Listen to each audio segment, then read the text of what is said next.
आदरणीय महापौर sir, additional secretary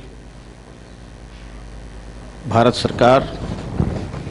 municipal commissioner Ujjain, municipal commissioner Bhopal, सबसे पहले तो मैं बधाई देना चाहूँगा मेयर साहब को और म्यूनिसिपल कमिश्नर भोपाल को कि उन्होंने ऐसा कॉन्क्लेव रखा जिसमें कि जो ये ट्रांसफार्मिंग इंडिया का जो ये चल रहा है उसमें सभी ने अपने विचारों को शेयर किया और पावर पॉइंट प्रेजेंटेशन के माध्यम से काफ़ी चीज़ें क्लियर हुई हैं। एडिशनल सेक्रेटरी साहब ने स्मार्ट सिटी का जो एस्पेक्ट है उसमें जो डाउट्स थे वो आपको क्लियर किए। अभी हम लोग सभी जो इस एक रिवोल्यूशनरी एज में मैं कहूँगा चल रहे हैं और स्मार्ट सिटी कॉम्पिटिटिव जो मोड में सिलेक्शन की गई हैं वो बहुत ही डेमोक्रेटिक हैं और साइंटिफिक हैं। उसको हम लोग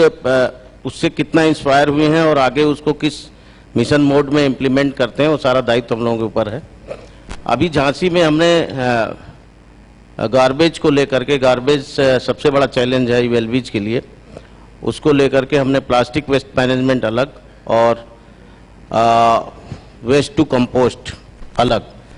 दोनों को अलग अलग करके हमने उसको देखा है और बहुत छोटे छोटे स्मार्ट सॉल्यूशंस के थ्रू प्लास्टिक वेस्ट को डोर टू डोर कलेक्ट कराने के लिए पूरा एक मैकेनिज्म बनाया। उसमें रेक पिकर्स को हमने इनरोल किया, अपने यहाँ रजिस्टर किया और जितने कबाड़ीज हैं उनको बाकायदे एक पोर्टा केबिन दे करके अपनी लैंड पर बाकायदे उनसे रजिस्ट्रेशन करके उनको अच्छे से बैठाया, उनको टॉयलेट फैसिलिटी दिया और उनके ही जो बंदे हैं जो रेक पिकर्स का काम करते हैं उन्हीं को इन्वॉल्व करके घरों में सबको मोटिवेट किया थ्रू आईसी एक्टिविटीज़ कि आप जिस तरह से अखबारी कागज़ अपने घर में समेट के रखते हैं वैसे प्लास्टिक का कागज़ भी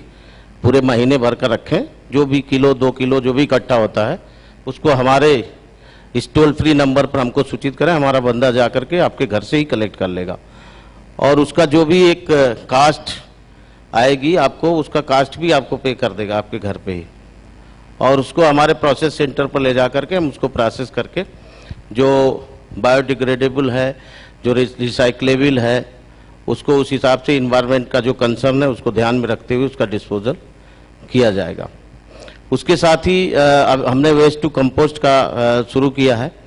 हमारा उत्पादन भी शुरू हो गया, मैन्योर उत्पादित हो रहा है और पेस्टिसाइड का लिक्विड भी जो बायो वेस्ट है उसका लिक्विड भी बना रहे हैं जो पेस्टिसाइड के रूप में सब्जियों में और आपके फूल पे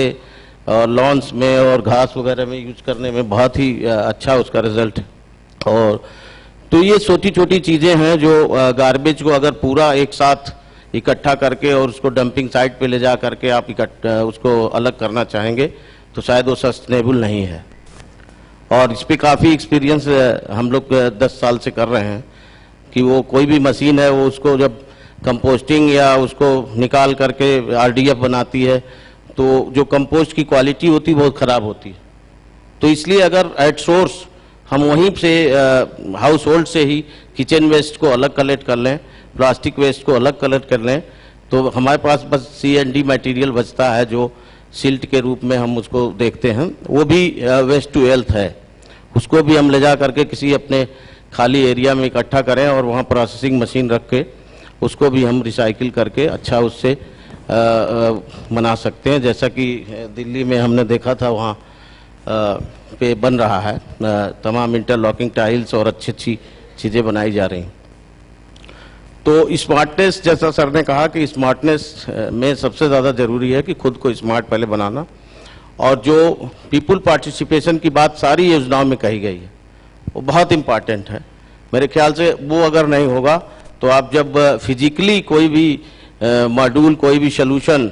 जब वहाँ पे इम्प्लीमेंट करने जाएंगे तो आपको बहुत दिक्कतें आएंगी। इसलिए हर स्टेज पर सहभागिता जरूरी है, इसीलिए इस बात को कहा भी गया है क्योंकि इसमें रिट्रोफिटिंग हो, चाहे रीडेवलपमेंट हो, चाहे आपका पैन सिटी का हो, चाहे आपका ग्रीन फील्ड हो, इस सारे पैरामीटर्स में आप देखें तो पीपल पार्टिसिपेशन जरूरी है। इसीलिए बार बार ये कहा जा रहा है कि हर शहर का अलग स्मार्ट सिटी का सपना हो सकता है, तो आपको अपने शहर के हिसाब से बनाना है। जो इम्पेंडल एजेंसी है उसके थ्रू प्लान होगा, उसमें सर ने सारी बातें बताई। हम सभी लोग पूरे झील के साथ, एक मिशनरी झील के साथ अगर अपने सिटी को ट्रांसफॉर्म करना चाहते हैं तो इन सारी चीज़ों को लेकर के हम लोगों को आगे बढ़ना होगा और निश्चित रूप से इसमें सफलता मिलेगी। धन्यवाद।